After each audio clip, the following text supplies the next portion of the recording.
스웨덴 가보고 싶으신 분들 되게 많죠. 누구나 마음속에 있죠. 예. 로망이 있잖아요. 그렇죠. 내 마음속에 파랑새는 스웨덴에 있어. 이렇게 이야기하는데 스웨덴 그러면 떠오르는 거. 다들 체구들이 엄청 크시다고 평균적으로. 질라탄. 맞아. 맞아.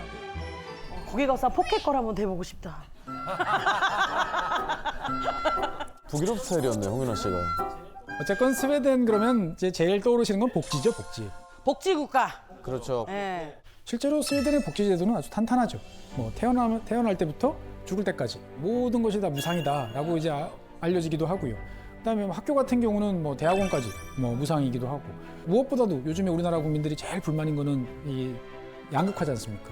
잘 사는 사람만 잘 사는 거.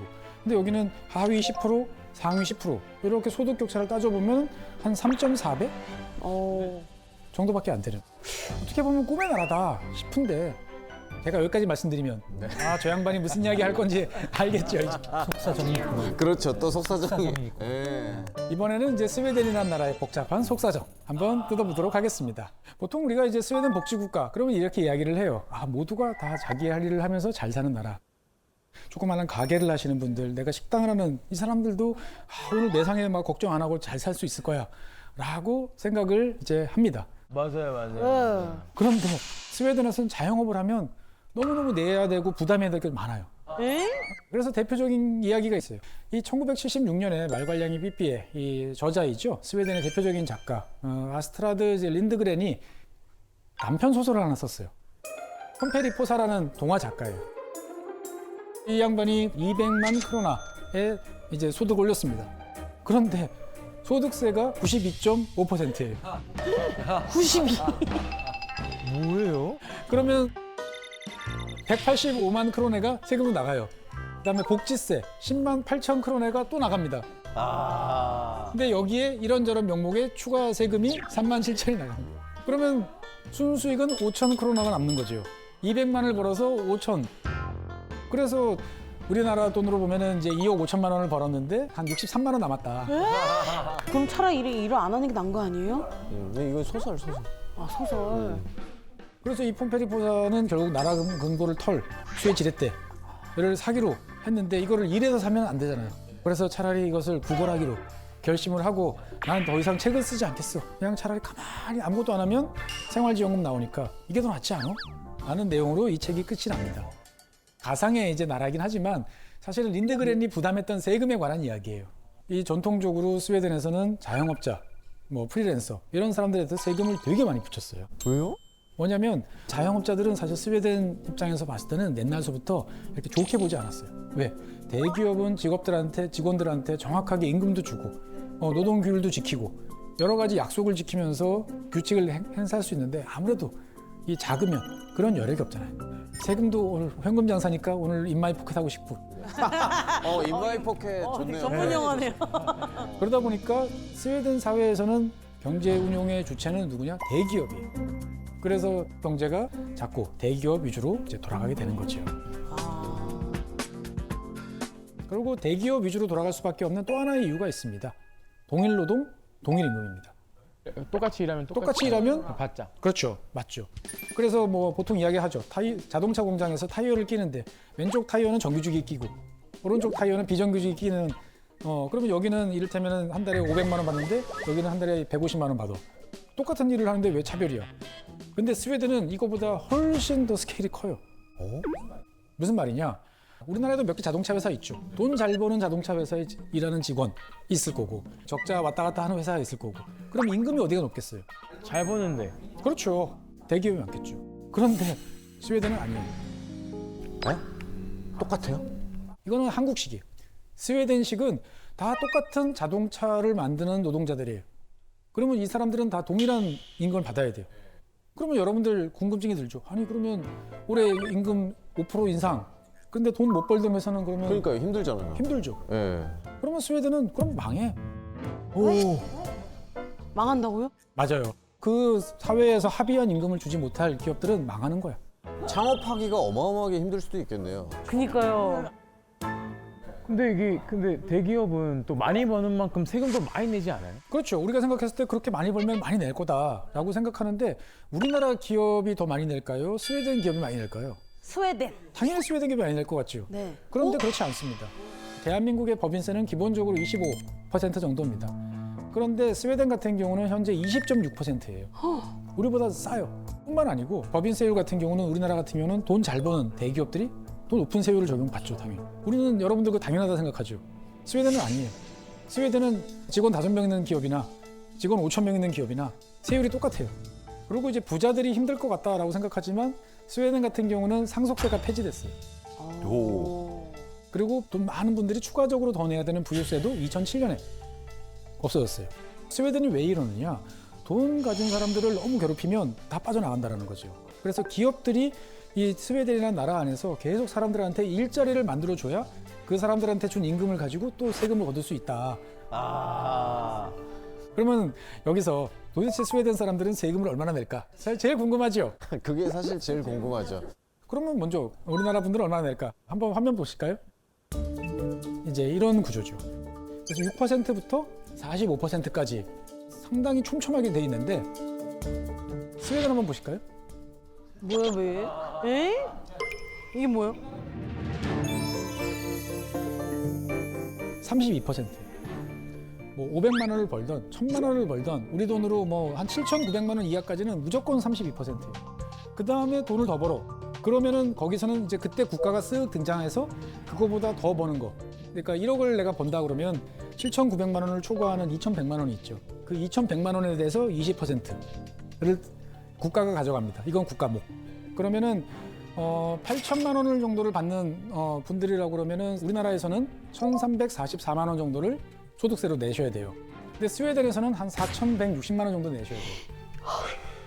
우리나라에 비해서 3배. 돈을 적게 벌던 많게 벌던 다 가차없이 뜯어갑니다.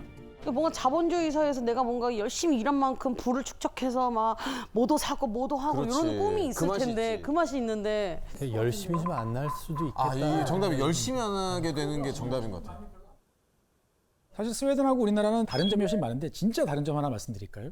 한국에서는 상상할 수 없는 다른 점이 하나 있어요. 단돈 46,000원이면 스웨덴 국민들은 전 국민의 이것을 내가 다 할 수 있어요. 전 국민의 전화번호. 전과기록. 하루 식사? 정답은 바로 소득이에요, 소득. 예. 전 국민의 소득을요? 예. 우리나라에서는 소득이나 세금이 개인 프라이버시잖아요. 얼마 버는지 옆 사람한테 절대 말씀 안 하시죠. 대선 오빠 많이 벌어요. 너 그런 얘기 좀 하고 다니지 마. 진짜 형이에요. 사람들이- 진짜 형이. 하지 마. 둘이 뭐 하는 거야 지금. 억울해 죽겠어. 이것 때문에 옆에서 계속 쏘라 그러잖아. 나 지금. 진짜 많이 보나 보다. 내 가족이 공고 있는데 지금. 그러시구나. 어마어마해.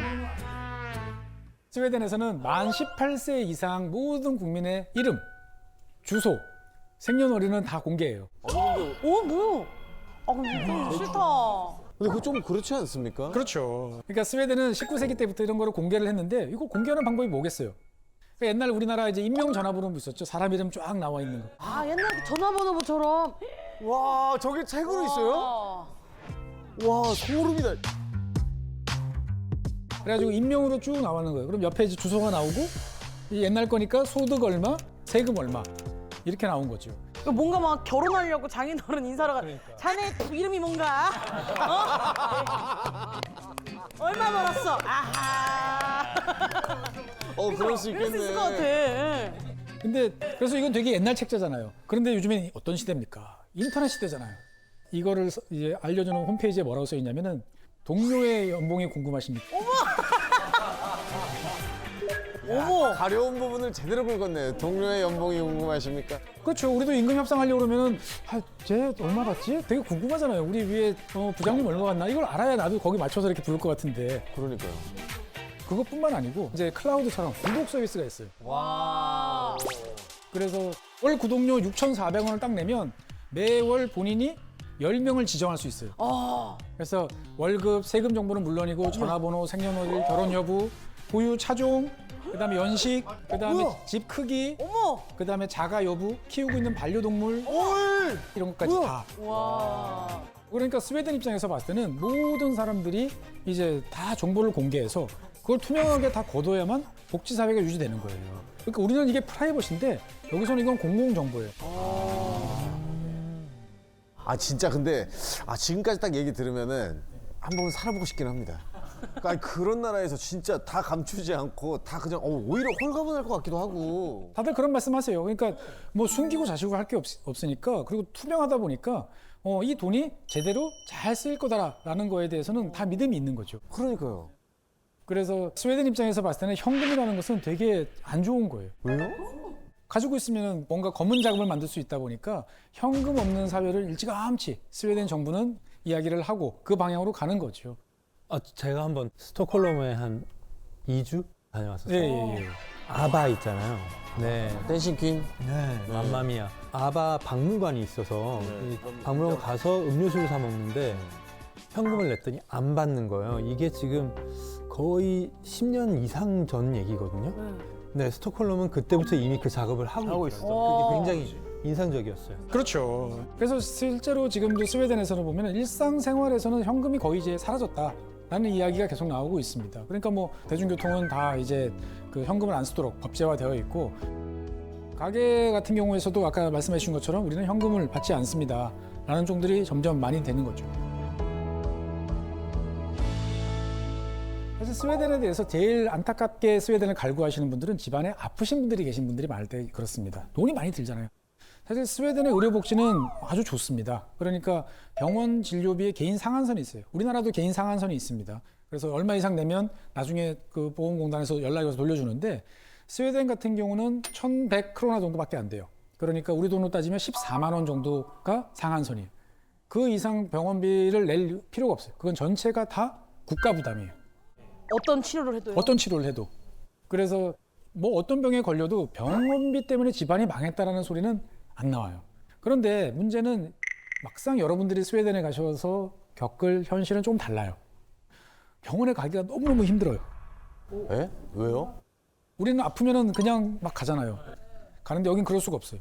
일단 전화를 합니다. 뭐 목이 너무 아프고 죽을 것 같습니다. 그러면은 따뜻한 물 많이 마시고 비타민 C 드시고 푹 쉬세요. 그리고 3일 있다 다시 연락하세요. 이렇게 이야기를 하죠. 근데 3일이 지나도 아파. 그럼 다시 전화를 해요. 그렇게 했는데도 목소리가 잘 안 나와요. 막 이러면은 예약 잡아드릴게요. 그러면은 보통 3주에서 한 달 사이에 일반의들을 만나고. 다 낫겠네 그러면. 그런데 가서 이렇게 병원 의사가 딱 보는데 어이구야 이거 뭔가 심상치 않은데요? 전문의가 좀 보셔야 될 것 같아요. 그러면은 이제 3개월에서 한 6개월 정도 이렇게 걸립니다. 그냥 가겠는데요? 그러다 보니까 스웨덴에서는 감기, 뭐 소화불량 뭐 이런 걸로 병원을 방문한다는 것은 상상을 못해요. 더 우리나라 분들한테 충격적인 거는 입원하기가 너무 힘들어요. 대한민국 분들은 이를테면 인구 1000명당 병상 수가 12개가 넘어요. 병상이 되게 많은데 근데 스웨덴은 2.05개입니다. 그래서 유럽 국가들 중에서 제일 낮아요. 와 침대도 없네. 그렇죠. 그러니까 입원한다는 것은 대단히 아픈 병, 정말 죽을 것 같은 병 이런 거 아니면 안 되는 거죠. 근데 그럼에도 불구하고 난 도저히 그 시스템을 기다릴 수가 없고 이러다 정말 죽을 것 같이 아프고 힘든 사람 있잖아요. 그럼 이런 분들은 어떻게 해야 될까요? 어떻게요? 비싼 돈을 내는 민간 의료보험이 있고 그 민간 의료보험 환자들을 따로 받는 민간 병원들이 있어요. 여기 가면 우리처럼 빠르게 좋은 치료를 받을 수 있어요. 그러니까 이거는 부유층의 전유물이에요. 이게 치명적인 문제가 있네요. 그렇죠. 우리는 의료보험이라는 별도의 보험이 있잖아요. 국가보험이 있잖아요. 여기는 다 세금으로 가기 때문에 가급적이면 사람들이 병원에 안 오도록, 정말 아픈 사람들만 오도록 하지 않으면 감당을 할 수가 없어요.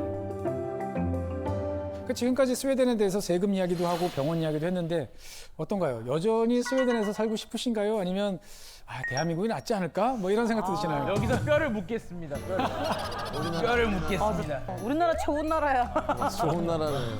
한국 사람은 그래도 한국이 편할 것 같죠. 예. 사실 스웨덴에서도 고민을 많이 해요. 왜냐하면 능력 있는 사람들이 열심히 일을 해서 돈을 많이 벌면 다 세금으로 나가버리니까 도전적이고 진취적인 이런 사람들이 자꾸 빠져나가는 것이 제 걱정인 거죠. 예, 그럴 것 같아요.